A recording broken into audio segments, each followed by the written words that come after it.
سب سے اولا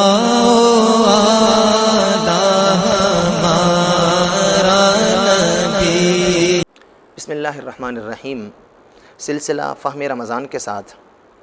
آپ کی خدمت میں حاضر ہیں۔ صدقۃ الفطر کے متعلق پچھلی 2 نشستوں میں ہم نے ضروری مسائل بیان کیے۔ آج ایک دوسرا ضروری مسئلہ بیان کرنا چاہتا ہوں کہ جو سادات یعنی سیدوں کے متعلق ہیں، یعنی جو سرکار دو عالم صلی اللہ علیہ وسلم کے نسب شریف میں آتے ہیں، جو آپ کی مبارک اور پاک اولاد ہیں، جن کو ہم سادات یا سید زادے کہتے ہیں۔ یاد رکھیں، جس طرح ان کو زکوٰۃ دینا یہ جائز نہیں ہے، اس طرح فطرانہ بھی ان کو دینا جائز نہیں ہے۔ اگر کسی جگہ پہ کوئی سید زادے ہیں، سادات کرام ہیں، اور وہ مستحق ہیں، یعنی وہ خود مالک نصاب نہیں ہیں اور وہ محتاجی اور غریبی کی زندگی گزار رہے ہیں، تو جس طرح ان کو زکوٰۃ نہیں دی جا سکتی، اسی طرح ان کو فطرانہ بھی نہیں دیا جا سکتا۔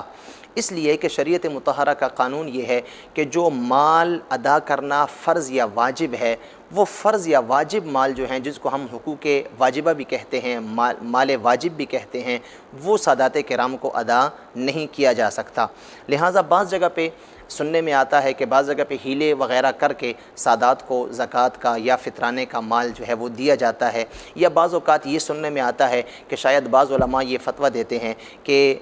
سید زادے کو، سادات کو بھی زکوٰۃ یا فطرانہ دیا جا سکتا ہے، کہ آج کل حالات اس طرح چل رہے ہیں۔ یاد رکھیے، یہ بات غیر معتبر ہے، اس بات کا کوئی اعتبار نہیں ہے، بلکہ شریعت مطہرہ کا یہ اٹل قانون ہے اور یہ کھلی حقیقت ہے کہ سید زادوں کو، سادات کو نہ زکوٰۃ دی جا سکتی ہے اور نہ ہی فطرانے کا مال دیا جا سکتا ہے۔ اس لیے کہ جو شخص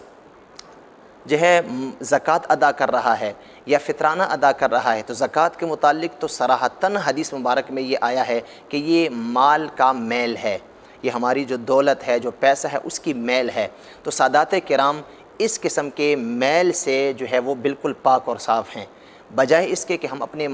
دولت اور اپنی جو ہمارے مال ہے اس کی میل ہم ان کو ادا کریں۔ اور پھر صدقۃ الفطر کے متعلق جو پچھلی نشست میں ہم نے بیان بھی کیا کہ یہ روزوں کی قبولیت کے لیے جو ہے وہ ضروری ہے، تو گویا کہ یہ بھی ہماری ضرورت ہے کہ ہم نے جو روزے رکھے ہیں، مالک نصاب ہے جو شخص، وہ اپنی روزوں کی قبولیت کے لیے یہ مال جو ہے وہ غریبوں مساکین کو اللہ کی راہ میں پیش کر رہا ہے۔ لہٰذا سادات کو اس قسم کے مال سے اللہ تعالیٰ نے بچا کے رکھا ہوا ہے، اور ان کی ہستیاں، ان کی ذات اس بات سے بہت پاک ہیں کہ ان کو ہم اپنے مال کی جو میل ہے اور جو زیادتی مال ہیں ہم ان کو ادا کریں۔ لہٰذا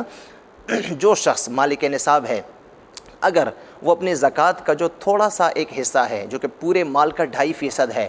وہی سادات کو دینا چاہتا ہے، تو بہتر یہ ہے کہ جو باقی اس کے پاس اس مال کے جو 98 حصے پڑے ہوئے ہیں، ان میں سے اٹھا کر اپنی خوشی کی خاطر اور ان کی خوشی کو پورا کرنے کے لیے وہ مال ان کو ادا کرے، جو بالکل پاک صاف ہے اور اس میں کسی قسم کا کوئی شائبہ وغیرہ نہیں ہے۔ اس لیے میں اپنے تمام دیکھنے والوں سے یہ عرض کرتا ہوں، یہ گزارش کرتا ہوں کہ سادات کرام کا خیال ویسے ہی رکھا جائے۔ اگر کہیں پہ آپ کے ارد گرد، آپ کے خاندان میں، گرد و پیش محلے میں، آپ کے علاقے میں اگر سادات ہیں، تو کیا ضروری ہے ہم نے ان کو زکوٰۃ ہی دینی ہے، یا ضروری ہے کہ ہم نے ان کو فطرانہ ہی دینا ہے؟ تو اس کے بغیر بھی تو ہم ان کی مدد اور ان کے ساتھ تعاون کر سکتے ہیں۔ لہٰذا ان کی عزت نفس اور ان کے نسب کا خیال رکھتے ہوئے اپنے جو دیگر ہمارا اپنا مال ہے زکوٰۃ اور فطرانے کے علاوہ، وہ مال دے کر ہم سادات کے ساتھ جو ہے وہ تعاون کر سکتے ہیں اور ان کی خدمت کر سکتے ہیں۔ اللہ تعالی ہم سب کو سمجھنے اور عمل کرنے کی توفیق عطا فرمائے۔